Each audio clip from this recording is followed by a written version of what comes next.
Que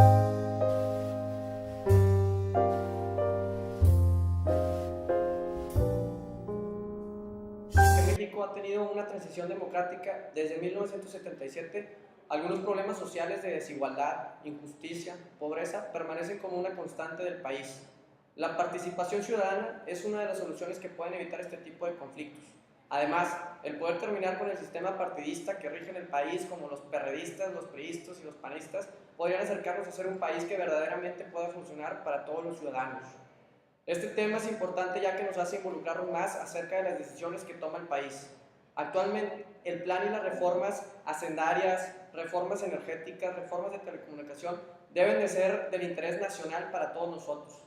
Como lo menciona la doctora Lucrecia Lozano, es típico que se considera la política como un oficio cuestionable, pero la realidad es que la participación política y ciudadana garantizan que la democracia avance y se consolide y que la vida política y social se transforme. Los antecedentes para esta transición son muchos. El patriotismo criollo, donde Vázquez Soriano describe, es el nacimiento de una nación.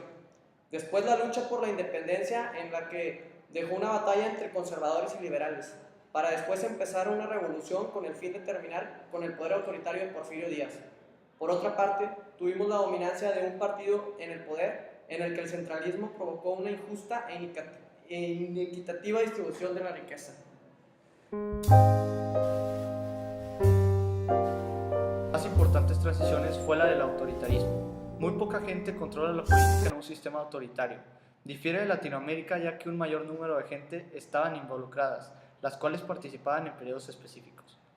Los que gobernaban en el periodo del autoritarismo tenían el poder de escoger a los futuros líderes del país.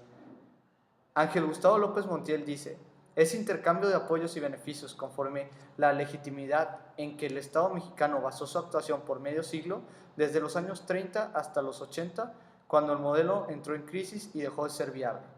Se pueden argumentar que hay varias causas para la transición de México a un país más democrático. A partir de la tercera década del siglo XX, México se diferenciaba de países latinoamericanos, ya que no había tenido una crisis política alarmante como golpes de Estado o movilizaciones populares. El movimiento del 68 cambió esto, en donde la gente expresó su inconformidad con el régimen de la época y trajo como consecuencia un cambio de conciencia en todos los aspectos de la política. José Waldenberg menciona la reforma electoral mexicana como un parteaguas, describiéndola como: si hubiera que optar por un solo proceso que explique la paulatina democratización de México, habría que señalar a la colonización del Estado Nacional por parte de diferentes partidos políticos. El camino hacia la democracia se podría argumentar que se dio en el año 1977. Ese año, el 85% de la Cámara de Diputados estaba compuesta por diputados del PRI. Después de ese año, en donde se dio la reforma electoral, empezó el país a presenciar un cambio, en donde había alcaldes y gobernadores en zonas importantes del país que no fueran del PRI, y también la abundancia de un solo partido en las cámaras legislativas federal y estatal fueron disminuyendo. Para el año 2000 había más de 583 municipios representados por un partido diferente al PRI, mostrando que la sociedad civil ha ido cambiando sus ideologías cuando escogen a su líder particular. Los medios de información influyeron en el modo de pensar de los ciudadanos, influyendo en sus sentimientos y en su concepto de patriotismo. El estar tan cerca de los Estados Unidos creó en los mexicanos el sentido de inferioridad y el de un ejemplo a seguir debido a la exitosa democracia con la que cuenta el país vecino.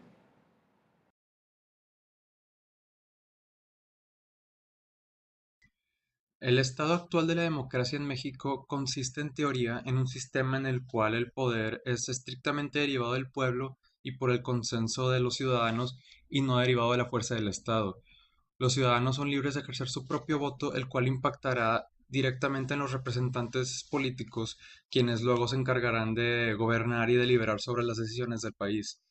Y citando a De la Cortina en el texto de Ciudadanía, verdadera levadura de transformación social, la política es demasiado importante para que se le deje solo a los políticos, ya que en el sistema actual es necesario tener una sociedad civil que participe activamente en la deliberación pública, teniendo una investigación y conocimientos previos lo suficientemente bien fundamentados como para ejercer un voto justificado que satisfaga las necesidades del pueblo, en donde la exigencia política juega un papel muy importante, ya que como fue visto en los temas de la clase, los ciudadanos son la base de la democracia actual en México.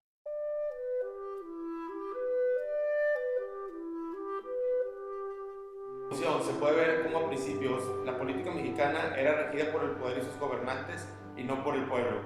También se puede ver cómo antes de la reforma electoral el 85% de la Cámara eran diputados del PRI.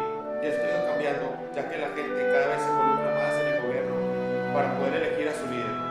Un ejemplo de esto es que para el año 2000 habían 583 municipios regidos por partidos diferentes al PRI. Para el siguiente sexenio puede ser que se le dé continuidad a un mismo partido. Puede ser que la cultura del malinchismo desaparezca y una presidenta pueda representar al país como en la actualidad algunos países ya lo hacen. Pero lo triste es que se espera que el país se mantenga con un sistema partidista, en donde el beneficio del partido está antes que el de México.